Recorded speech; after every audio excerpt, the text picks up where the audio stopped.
श्री विश्वराज सिंह मेवाड़। माननीय अध्यक्ष जी, आपने मुझे राजस्थान भूजल संरक्षण और प्रबंध प्राधिकरण विधेयक 2024 पर अपने विचार रखने की अनुमति दी, जिसके लिए आपको धन्यवाद।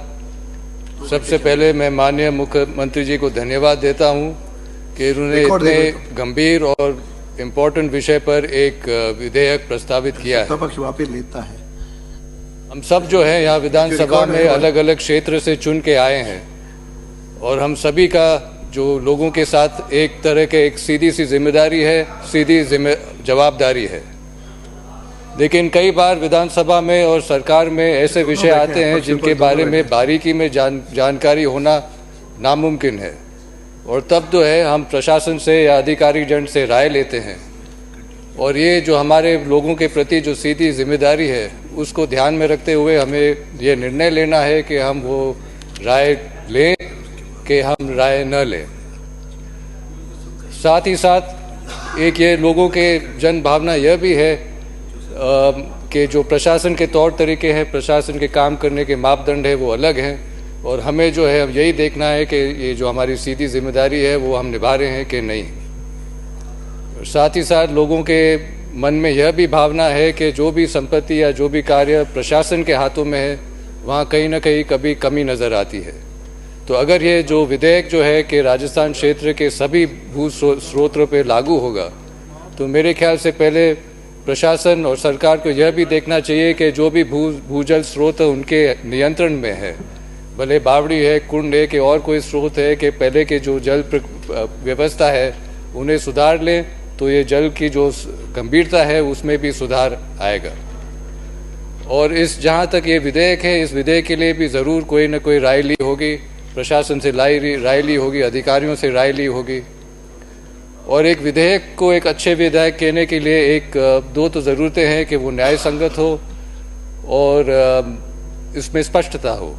तो अगर इन दोनों चीज़ों की अभाव होगी तो फिर या तो उद्देश्य हासिल करने में कमी रहेगी, या नहीं तो एक अस्पष्ट विधेयक कई बार एक भ्रष्टाचार का एक जड़ बन के रह जाता है। यह लोगों की मंशा है, यह लोग सोचते हैं। तो अगर हम इनके कुछ खंड देखें, जैसे खंड नंबर 9 में लिखा गया है कि अगर गठन में कोई त्रुटि हो तो इस आधार पे कोई आवाज़ नहीं उठा सकता, प्रश्न नहीं उठा सकता है। तो ये एक तरह से न्याय संगत नहीं मान सकते हैं, क्योंकि इस आधार पे अगर कोई गलत लोग बैठ के या गलत तरीके से बैठ के, गलती से बैठ के कोई निर्णय लें, वो निर्णय भी लागू होगा, और इस खंड पे कोई न कोई कभी न कभी न्यायालय में उसको इस मुद्दे को उठा सकते हैं, उसको चुनौती दे सकते हैं। अगर हम खंड 13 देखें तो खंड 13 में यहाँ स्पष्ट तौर से नहीं कहा जा रहा है कि ये किन किन भू स्तरों, किन किन भूजल स्रोतों पे लागू होगा। क्या ये जो भू स्रोत है जो निजी क्षेत्र में है या सरकारी क्षेत्र में है या कोई और क्षेत्र में है, अगर ये भू स्रोत है लेकिन अगर काम में नहीं आ रहे हैं, क्या उनके भी लागू होगा? अगर भू स्रोत सूखे हुए हैं लेकिन आगे काम में आ सकते हैं, क्या उन पे भी लागू होगा? और ये खंड 13 में ही लिखा गया है, 13H में, HF में लिखा गया है कि अगर कोई ऊर्जा का प्रयोग होता है पानी को निकालने के लिए तो इसको रजिस्टर करना अनिवार्य है। तो इसका क्या मतलब यही है कि जो पुराने तरीके से पानी निकाल रहे हैं उनको रजिस्टर करने की कोई ज़रूरत नहीं है? यह भी खुलासा नहीं किया गया है। खंड 13(3)H में हितकारी की बात करी गई। अब भूजल के हितकारी कौन है? भूजल की तो कोई सीमा है ही नहीं, तो किस मापदंड से और कैसे हम तय करेंगे कि यही हितकारी हैं और वो हितकारी नहीं है?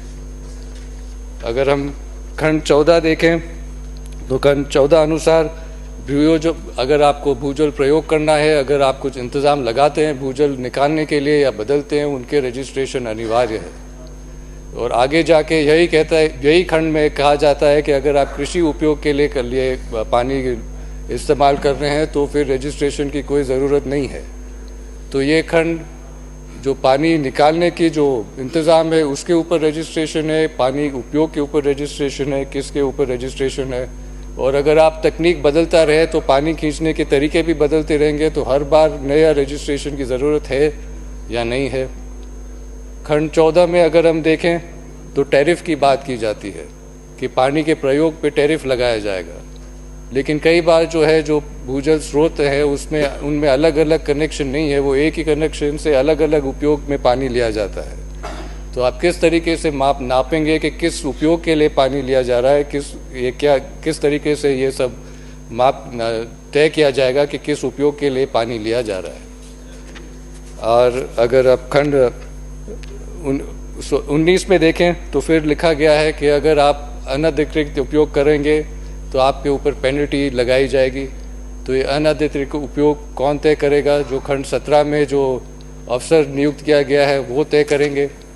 और 19(1)(i) में भी ये भी लिखा गया है कि अगर आप पानी का उपयोग के लिए आप कोई इंतज़ाम लगाएंगे या उसको बदलेंगे तो उनकी स्वीकृति अनिवार्य है।